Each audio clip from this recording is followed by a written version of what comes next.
आप हिंदू हो या मुसलमान, आपने ये बात ज़रूर सुनी होगी कि आपका धर्म खतरे में है। एक ज़माने से आपके जहन को ये बात समझाई जा रही है कि सामने वाला तुम्हारे धर्म के खिलाफ साजिश करके तुम्हारी आस्था को एक गहरी चोट पहुंचाना चाहता है। अगर हम धर्म का इतिहास खंगालें तो हमें दिखाई देगा कि भगवान राम के सामने खड़े होने वाले लोग मुसलमान नहीं थे, हिंदू ही थे। इसी तरह महाभारत में जो दो पक्ष लड़ रहे थे वो भी एक ही समुदाय और संप्रदाय से ताल्लुक़ रखते थे। और यही करबला में हुआ। इमाम हुसैन के सामने जो लोग तलवारें निकाल के लेके आए वो मुसलमान थे, हिंदू नहीं थे। इसका मतलब ये है कि कभी भी धर्म को खतरा बाहर के किसी आदमी से नहीं होता है। धर्म को खतरा होता है उसके अंदर मौजूद लोगों से। जब समाज के ऐसे लोग जो धर्म का फ़ायदा उठाना चाहते हैं, चाहे वो वक्त के हुक्मरान हो, चाहे वो पॉलिटिशियंस हो, जब वो धर्म का फ़ायदा उठाना चाहते हैं और धर्म की असली तस्वीर को बदल कर उसमें चीज़ों को ऐड कर कर अपने फ़ायदे के लिए दुनिया के सामने पेश करते हैं, तब धर्म को ख़तरा होता है। धर्म को कभी किसी दूसरे आदमी से ख़तरा नहीं होता है।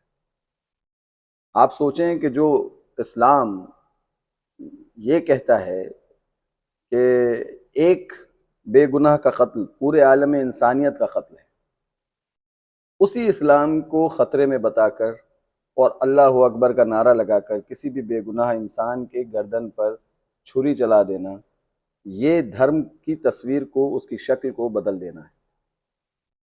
इसी तरह से जो धर्म, हिंदू धर्म ये कहता है कि जीव हत्या पाप है, यानी किसी जानवर के ऊपर भी अत्याचार करना पाप है, वो गौरक्षा के नाम पर और हिंदुत्व के नाम पर किसी भी आदमी को कहीं भी पकड़कर उसे मार देते हैं, उस पर गोली चला देते हैं, उसकी हत्या कर देते हैं।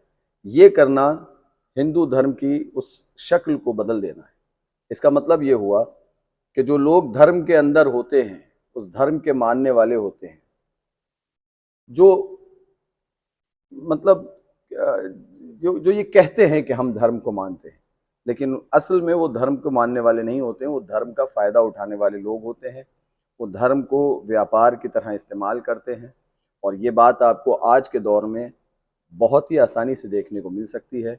एक भारतीय जनता पार्टी जो कि इस टाइम काफ़ी राज्यों में सरकार में है, वो किसी स्टेट में तो गाय की हत्या को पाप बताती है और किसी दूसरी स्टेट में वो उसी के नाम पर वोट लेती है और उसको खाने की पूरी इजाज़त देती है।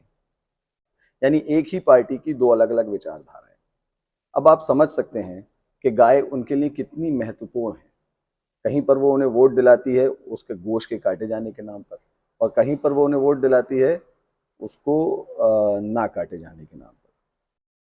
तो आज के दौर में ये साफ पता चलता है कि धर्म का इस्तेमाल राजनीति में किस तरह से किया जा रहा है। आप और हम, आपको पता है कि अक्सर हमारे बुजुर्ग जब हम कोई बेवकूफ़ी का काम करते थे तो वो हमसे कहते थे गधे हो रहे हो बिल्कुल। इस गधे का क्या मतलब होता था? जबकि गधे की सिफात में ये बिल्कुल बात नहीं आती कि वो बेवकूफ़ है। गधे को बेवकूफ़ साबित नहीं किया जा सकता। वो हमें इसलिए गधा कहते थे क्योंकि गधा अपने ऊपर बहुत सारा बोझा लाद के चलता है जिसका वो इस्तेमाल भी नहीं करता, और उसके यही काम है, इसके अलावा उसका कोई काम नहीं है। तो जब वो हमें गधा कह रहे होते थे तो उनका मतलब होता था कि हम भी उस गधे की तरह हैं जो अपने दिमाग को लाद के अपने ऊपर चल रहे हैं और उसका इस्तेमाल नहीं कर रहे हैं, इसलिए वो हमें गधा कहते थे। तो क्या आप और मैं, हम क्या गधे हैं?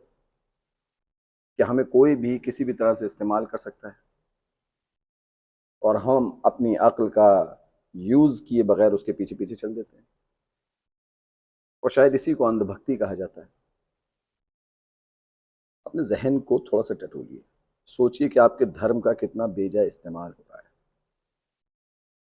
और तब आप ये जान पाएंगे कि आपके धर्म को सही में खतरा किन लोगों से है।